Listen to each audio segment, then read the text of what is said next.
তৃণমূল বলে কিছু আমার কাছে নেই। আমার কাছে আছে দুর্নীতি বা দুর্নীতির না থাকা, এই দুটো। এর বাইরে তো আর কিছু আমি দেখি না। নমস্কার, আমি সব্যসাচী ঘোষ কথা বলছি। আজকের এই ভিডিওতে একটি খুব গুরুত্বপূর্ণ বিষয় নিয়ে আমি কথা বলতে এসেছি। রাজ্য রাজনীতিতে ডামাডোল তো চলছেই, আপনারা দেখতে পাচ্ছেন, কিন্তু সেই ডামাডোলের মধ্যে আমাদের রাজ্যের কলকাতা হাইকোর্টের প্রধান বিচারপতি অভিজিৎ গঙ্গোপাধ্যায় তিনি আগামীকাল ইস্তফা দিতে চলেছেন, সেটা আমরা খবরে দেখতে পাচ্ছি। এবার তার একটি সাক্ষাৎকার ইতিমধ্যেই সোশ্যাল মিডিয়াকে ভাইরাল হয়েছে। আমি যদি আদৌ কোনো রাজনৈতিক দলে যোগ দিই, বৃহত্তর ময়দানে তো নামবই। আদালতের ক্ষেত্রের বাইরে যে বহু সাধারণ মানুষ আছে তাদের কাছে পৌঁছানো যাচ্ছে না। যদি কোনো রাজনৈতিক দলে আমি যোগ দিই তাহলে তারা সেটা ভাববেন যে আমি কোথাও প্রার্থী হব কি হব না। যেখানে তিনি দাবি করছেন যে তার জন্য শুধুমাত্র আর কোর্টের জায়গাটি নয়, তার একটি বড় ক্ষেত্র প্রয়োজন, কারণ তিনি জানেন মানুষের কোথায় কোথায় সমস্যা হচ্ছে এবং কতটা মানুষ বঞ্চিত এই পশ্চিমবঙ্গে। তো সেই সংক্রান্ত বিষয়ে তিনি মনে করছেন যে তার জায়গার শুধুমাত্র এজলাস নয়, তার জায়গা আরও বড় ক্ষেত্র, অর্থাৎ আমরা যেটা বুঝতে পারছি যে তিনি রাজনীতিতে যোগ দিতে চাইছেন। সুতরাং তিনি আরও স্পষ্ট করে দিয়েছেন যে তৃণমূল সরকার যে কাজগুলি করে চলেছে প্রতিনিয়ত গত 10 বছর ধরে বা তার বেশি সময় ধরে, তো সেখানে তিনি জানেন যে সারা রাজ্যটা কোন তলানিতে চলে গেছে, সারা ভারতবর্ষের কাছে আজকে আমাদের পশ্চিমবঙ্গের জায়গাটি কোথায়।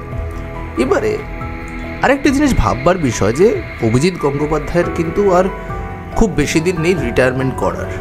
তার আগেই তিনি বিচার ব্যবস্থা থেকে সরে আসছেন এবং আবার লোকসভা নির্বাচনও হয়তো তার যখন রিটায়ারমেন্ট হবে তখন লোকসভা ভোট থাকবে না। তাই বৃহত্তর কাজটি করতে গিয়ে তিনি এই মুহূর্তেই যে তার ইস্তফাটি দিচ্ছেন সেটি পরিষ্কার করছেন। সেই জন্য উনি মানুষের স্বার্থে কাজ করার ব্যাপারে আগে থেকেই ইস্তফাপত্র দিয়ে উনি কিন্তু লোকসভা নির্বাচনে নামছেন, সেরকমই একটা ইঙ্গিত উনি তার সাক্ষাৎকারে দিয়েছেন। যদি আমি সেই কোনো রাজনৈতিক দলে যোগদান করি, এখানে অনেকগুলো রাজনৈতিক দল আছে, বাম দল আছে, কংগ্রেস আছে, বিজেপি আছে, ছোট ছোট অন্য অনেক রাজনৈতিক দল আছে। তারা যদি মনে করেন যে আমাকে টিকিট দেবেন, তখন আমি ভেবে দেখব। এখন তিনি চাকরি ছাড়ছেন, তিনি রাজনীতিতে যাচ্ছেন, এটা স্পষ্টতই জানিয়ে দিয়েছেন বিচারপতি অভিজিৎ গঙ্গোপাধ্যায়। কিন্তু কোন দলে যাচ্ছেন তা কিন্তু এখনও জানাননি। জানিয়েছেন যে তৃণমূলে তিনি কোনোভাবেই যাচ্ছেন না, অন্য কোনো দলে, সেটা বাম হতে পারে, সেটা কংগ্রেস হতে পারে, সেটা বিজেপি হতে পারে, এবং যে দলে তিনি যাবেন সে দল তাকে প্রার্থী করলে আসন্ন লোকসভা ভোটে লড়ার কথাও তিনি ভেবে দেখবেন। রাজ্য রাজনীতির নানা প্রান্তেই গত কয়েকদিন ধরে চোরাস্রোতের মতন বইতে শুরু করেছিল তার রাজনৈতিক ভবিষ্যতের কথা। বিভিন্ন সূত্রের যা খবর আমরা পাচ্ছি তাতে সব কিছু পরিকল্পনা মাফিক চললে ইস্তফা দেওয়ার পর হয়তো তিনি বিজেপিতে যোগ দিচ্ছেন, এটাই আমরা বুঝতে পারছি। এবং প্রার্থী হচ্ছেন পূর্ব মেদিনীপুরের তমলুক কেন্দ্র থেকে। প্রথমেই আপনাকে কনগ্রাচুলেশনস জানাই যে আপনার দুই ছেলে কাঁথি এবং তমলুকে টিকিট পেয়েছে। আচ্ছা স্যার, আপনি তমলুক পাইনি, তমলুক পাবে কেন? তমলুক অভিজিৎ গাঙ্গুলি খুব ইন্টারেস্টিং একটা জায়গা, যে কেন্দ্রে এখন খাতায় কলমে তৃণমূল সাংসদ শিশির অধিকারীর পুত্র তথা শুভেন্দু অধিকারীর ভাই দিব্যেন্দু অধিকারী এসে লোকসভা নির্বাচনের ঘোষণা হতে চলেছে এই মাসেই, এবং তার কিছুটা ঘোষণা হয়ে গেছে ইতিমধ্যেই বিজেপির তরফ থেকে। আর আগামী মঙ্গলবার অর্থাৎ আগামীকাল বিচারপতির পদ থেকে ইস্তফা দিতে চলেছেন বিচারপতি গঙ্গোপাধ্যায়। বিচারপতি গঙ্গোপাধ্যায় বলেন, কেউ টিকিট দিতে চাইলে আমি ভেবে দেখব। যদি কোনো রাজনৈতিক দলে আমি যোগ দিই তাহলে তারা সেটা ভাববেন যে আমি কোথাও প্রার্থী হব কি হব না। বিজেপি তার যোগ দেওয়ার ব্যাপারে এখনও আনুষ্ঠানিকভাবে কিছু জানাননি। বিরোধী দলনেতা শুভেন্দু অধিকারীকে এই বিষয়ে প্রশ্ন করা হলে তিনি জানান যে বিচারপতি গঙ্গোপাধ্যায়ের ইস্তফা গৃহীত হলেই তবেই তিনি প্রতিক্রিয়া দেবেন। অবশ্য এখানে রাজ্যের বিজেপির রাজ্য সভাপতি সুকান্ত মজুমদার অবশ্য একেবারে চুপ থাকেননি। তিনি বলেছেন, রাজনীতিতে বিচারপতি গঙ্গোপাধ্যায়ের মতো নিষ্ঠাবান মানুষকে দরকার, সে তিনি যে দলেই যোগ দিন না কেন। সঙ্গে তার মত দুর্নীতির বিরুদ্ধে লড়াইয়ে বিজেপি প্রতি অভিজিৎ গঙ্গোপাধ্যায়ের স্বাভাবিক পছন্দ হওয়া উচিত। তবে বিজেপি ব্যতীত অন্য কোনো দলে যদি তিনি যোগ দেন তাহলে আদর্শগত কারণে তিনি যে বিরোধিতা করবেন তাও কিন্তু স্পষ্ট করে দিয়েছেন। অভিজিৎ গঙ্গোপাধ্যায় অবশ্যই বড় নাম, আমি সেটা অস্বীকার করছি না। আরও অনেক বড় নাম লাইনে আছে, আমরা লাইন খুললে পরে হুড়ুর করে ঢুকে যাবে। একসময় অভিষেক বন্দ্যোপাধ্যায় বলেছিলেন উনি নাকি দরজা খুললে নাকি বিজেপিটাই নাকি থাকবে না, তো এখন তো সেটা নেই, উল্টো দেখা যাচ্ছে। তবে এবার আমরা আমি আগেই বলেছি রাজ্যের সভাপতি হিসেবে আমার স্ট্যান্ড, আমার পার্টি স্ট্যান্ড, আমরা খুব বেছে বেছে নেব, পচা আলু নেব না। যাদের বিরুদ্ধে গুরুতর কোনো অভিযোগ আছে এরকম কোনো নেতৃত্বকে আমরা নিতে চাই না। এই আবহে তৃণমূল মুখপাত্র অরূপ চক্রবর্তী ফেসবুকে একটি অডিও ক্লিপ প্রকাশ্যে এনেছে, যা বিচারপতির বিজেপিতে যোগ অনেক জল্পনা বাড়িয়েছে। হ্যালো, আমি সেই সব জানি। হ্যালো, হ্যাঁ শিশিরবাবু কথা বলছেন? শিশির অধিকারী? হ্যাঁ বলছি। হ্যাঁ বলছি যে প্রথমেই আপনাকে কনগ্রাচুলেশন জানাই যে আপনার দুই ছেলে কাঁথি এবং তমলুকে টিকিট পেয়েছে। আচ্ছা স্যার, না না, তমলুক পাইনি। তমলুক পাল কেন? তমলুক অভিজিৎ গাঙ্গুলি। আচ্ছা, আপনার ছোট ছেলে পেয়েছে, তো আপনার মেজ ছেলে তো মাননীয় বিরোধী দলনেতা এবং ছোট ছেলে আপনার কাঁথি থেকে টিকিট পেয়েছে। তো আপনারাই না দলতন্ত্র এবং পরিবারতন্ত্র নিয়ে কথা বলেন, তো এখন কোথায় গেল আপনাদের পরিবারতন্ত্র? আপনাদের কোথায় গেল সেই কথা? আপনি মুখস্থটা কম বলুন, আমি উত্তর দিতে দেন। হ্যাঁ, উত্তর জুতোটা নিচে রেডি আছে। জুতোটা হ্যাঁ নিশ্চয়ই রেডি আছে। কাকে বলে?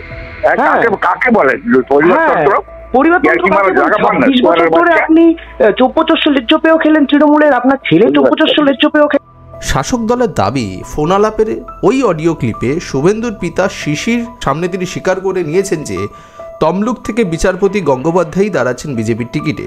শিশিরের কণ্ঠ বলে তৃণমূল যা দাবি করছে সেই কণ্ঠে শোনা যাচ্ছে, না না তমলুকে আমার ছেলে টিকিট পায়নি। তমলুকে পাবে কেন? তমলুকে তো অভিজিৎ গাঙ্গুলি। কিন্তু তমলুকেই কেন?